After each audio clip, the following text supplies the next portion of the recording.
joining us today. I myself am joining from the U.S., so for anyone else on the U.S.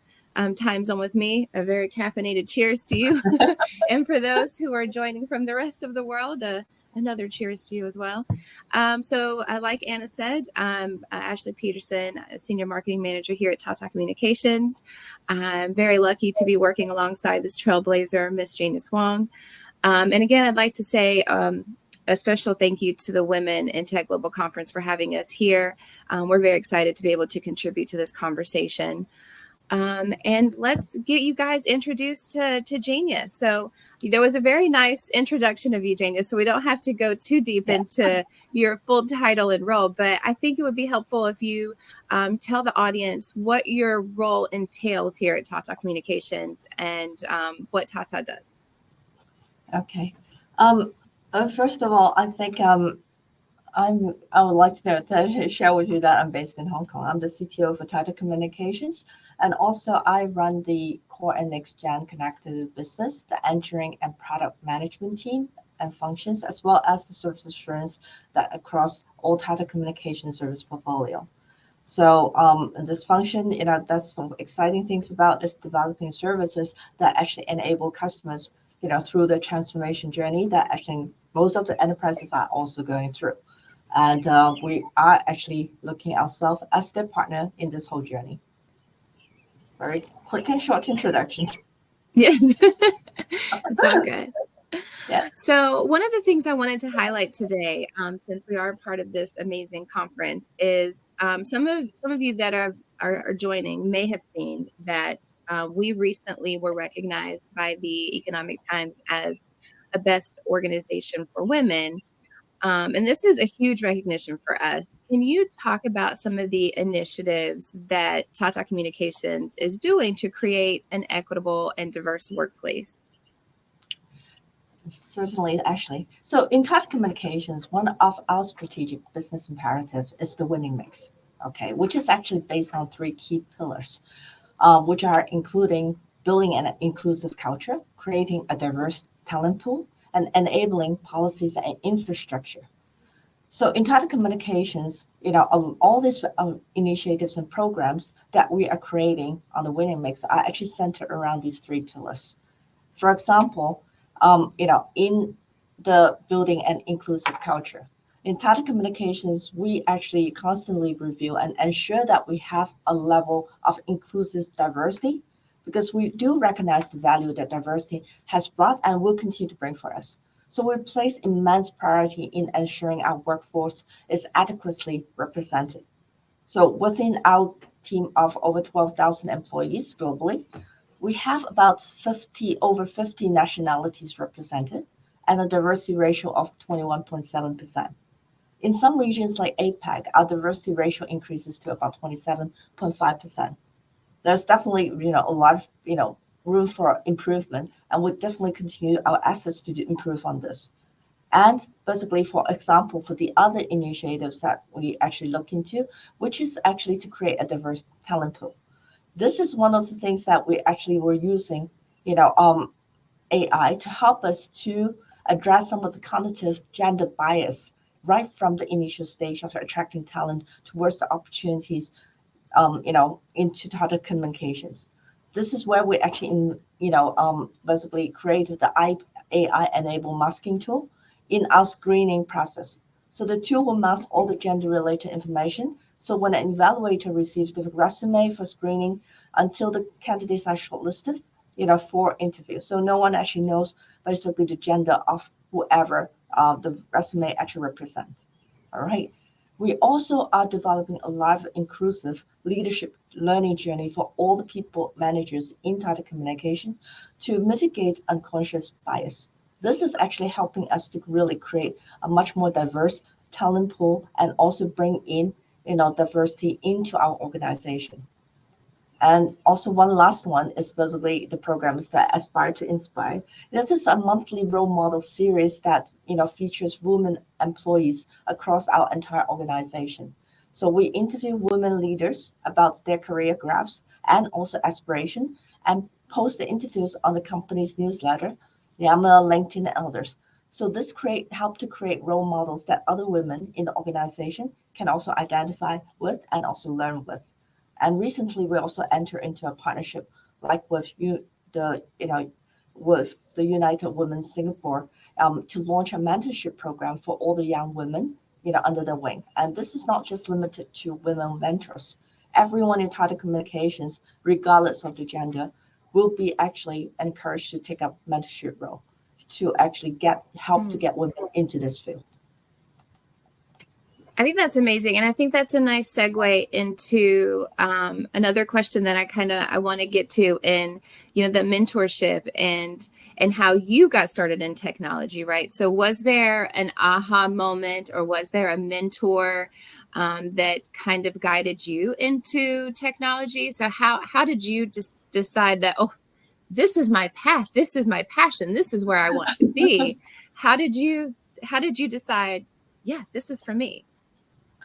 Well, actually, for my case, most of my family relatives and members are actually in different fields of technology. So I guess I was actually influenced by all of them, all the people surrounding me, right from an early age. So as a mentor, I actually always see my father as my mentor, because, his love and passion for creating invention, and also he's ready to actually try out new technologies, exploring new possibilities, and how it can actually apply to all different area of business, and also his hunger to learn new things. Well, I always see him as a true role model for continuous learning and continuous transformation.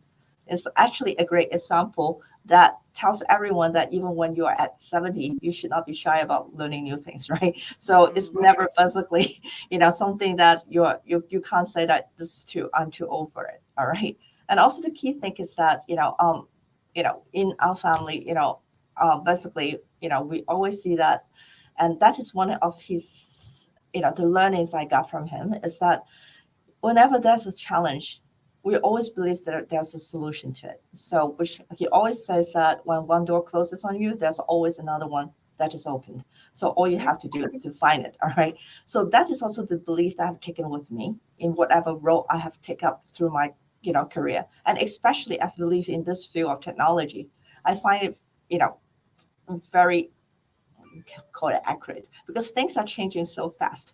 So you do not have a solution now, doesn't mean that there's no solution that can address the problem, in the near or midterm future. You have to continue to explore, continue to actually, try out, so in the field of technology, that is what we do every single day. So I think that is where it excites me. Actually, it marries very well with my own personality and my own interest. That's awesome. And I hope everyone has that type of, mentor and support system, where they can, yes, like learn, keep growing, and keep experimenting, keep doing that. In your role, you have a lot of teams that report into you. So how do you communicate your vision clearly, effectively, but also passionately, and get everyone engaged and excited about these new changes, or new, and I wouldn't say changes, and it's just new adventures that, like, okay, these are new things that we're going to do, or we're experiments, different things. How do you communicate your vision?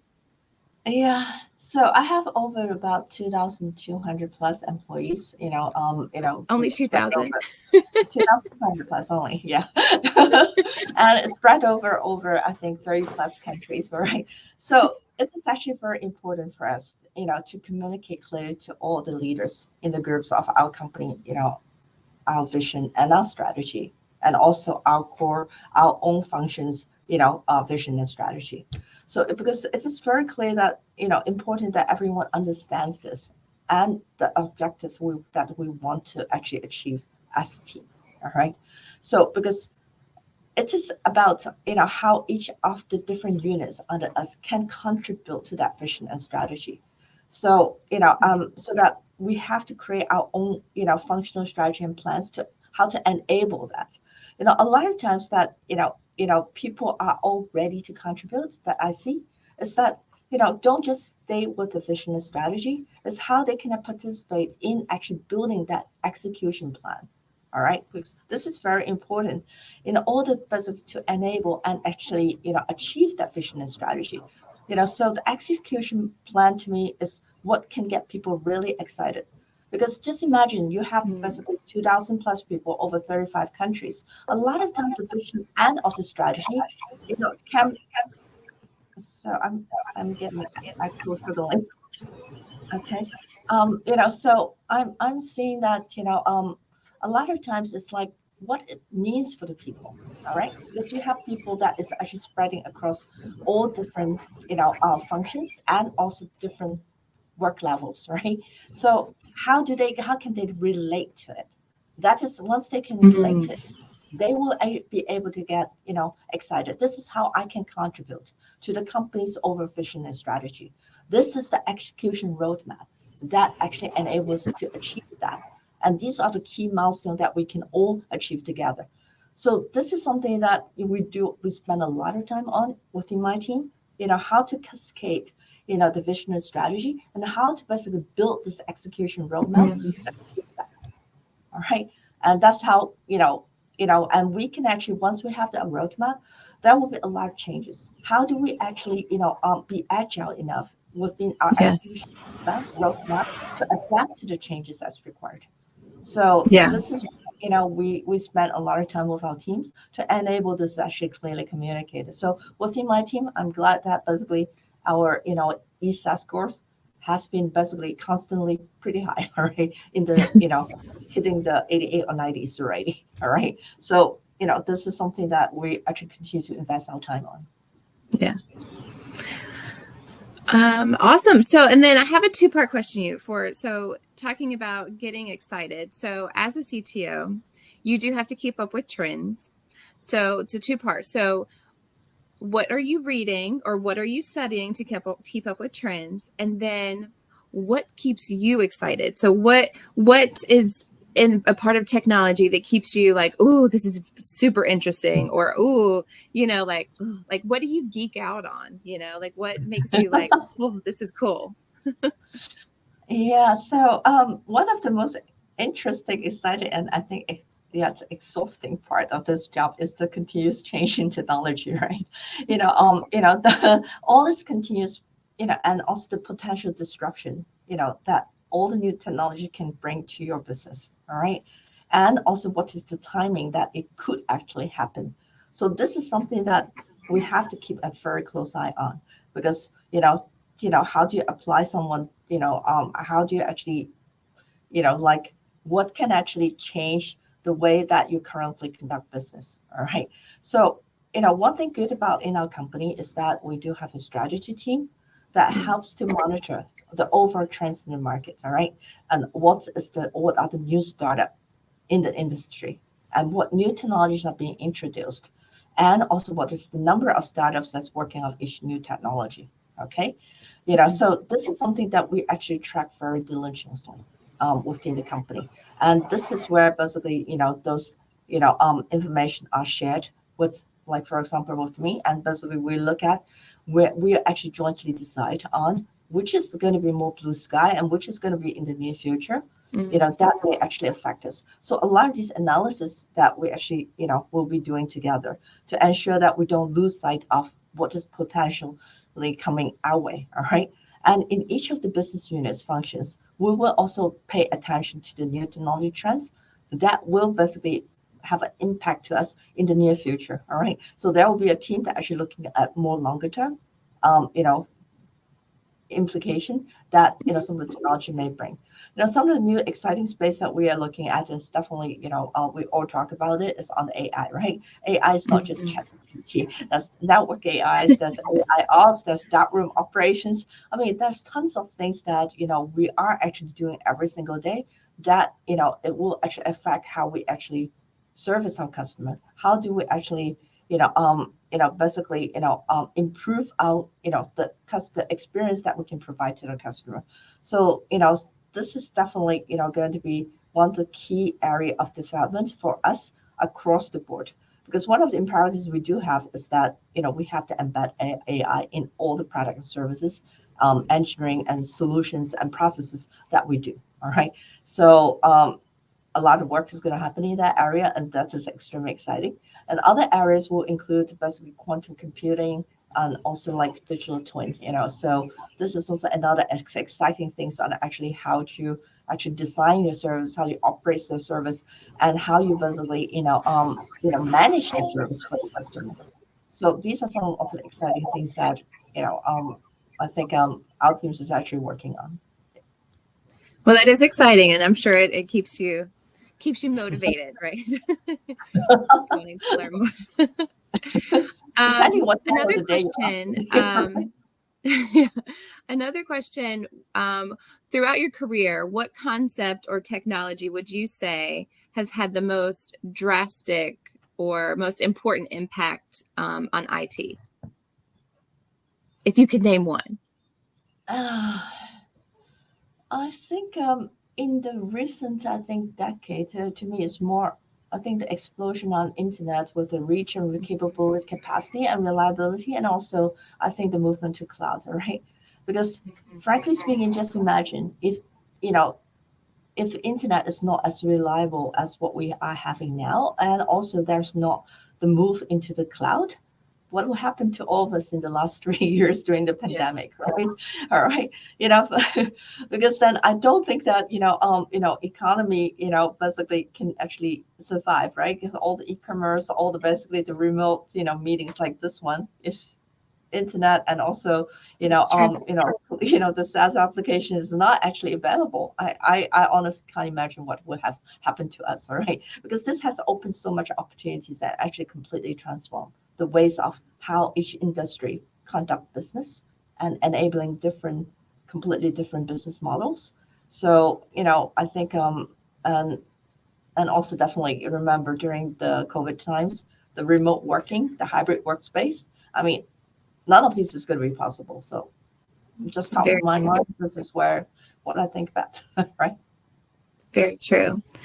And this is our last question for you, but I think probably one of the most important for the audience. What are some takeaways? What are three sage advice that you would give to the audience here? And it could be for those who are just starting out, like starting their careers in the technology space, or those who've been, in the space for quite some time. Is there some advice that you would leave them today? Just anything that comes to mind that could help them in their careers? Well, in general, I think whoever is already working in this space or who thinks about coming into this space, I mean, this is definitely an exciting area because just imagine you will be actually playing a pivotal role in defining and enabling all the new business transformation because this is basically questions that no one completely has said or consider I have the perfect answer, right? So, to me that, the sky basically is the limit of the possibility and opportunity it can bring. So, however, if you actually get into this space, first of all, I think you have to be actually ready, really, you have to be agile and also be very ready to actually adapt to changes, all right? Because the one thing for sure is that the changes, the pace of change is so fast in this area, all right? But however, if you basically love to innovate and also create, and you want to basically really play a critical role in defining, some of these areas of transformation, then definitely you are in the right place, all right? So to me is that continues to actually monitor what is it, be agile, be much more open because there's no one solution that can fit all those challenges and problems, all right? So but enjoy and just don't get anything that lets you down, all right? Because I can tell you as my experience is that if something doesn't work here, something else can actually be a potential solution. I've gone through that many times, right? So therefore, just get ready it's hard work in this space. One of the hardest things is to manage your work-life balance, I think. So and this is something I'm still actually doing my best, but it's so exciting that there's certain kind of sacrifice you will have to give in, I think. All right. Yeah. Okay.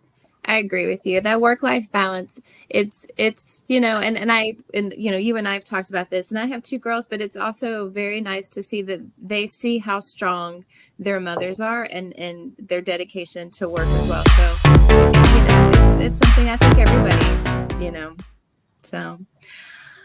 But I thank, there's Anna. Yes. And I thank you, Jania, so much for joining the Fireside Chat today. I think it was very special and very, it's such a great experience to hear from a CTO like yourself, especially for individuals who are just joining the career path or, been around for quite some time. And it's a different perspective. So I appreciate it. And so, Anna, I'll turn it back over to you. And thank you so much, Ashley, for the masterful moderation. Thank you, Genius, for being with us, for making times. We know how busy you are, and thank you so much. Your experience is impressive, and at the same time, you were so authentic today with us. You shared so important tips and lessons learned, and something that you said has resonated with me truly. You said something about being open, and I think when you're open, if the things don't go the way you expect, you still make the most of it. And because we cannot expect all the things to make perfect sense at the perfect time, so we need to make the most of what we have. But it's so important that you said those words today and other important tips and insight that you shared with everyone who is also getting inspired to be a CTO one day themselves. I'm sure you inspired some leaders and aspiring leaders today to make the most of their opportunities that they have on their way. So thank you so much, Genius. Thank you so much, Ashley, for being with us today. It was an honor and a pleasure. Thank you. Thank Bye. you. Bye.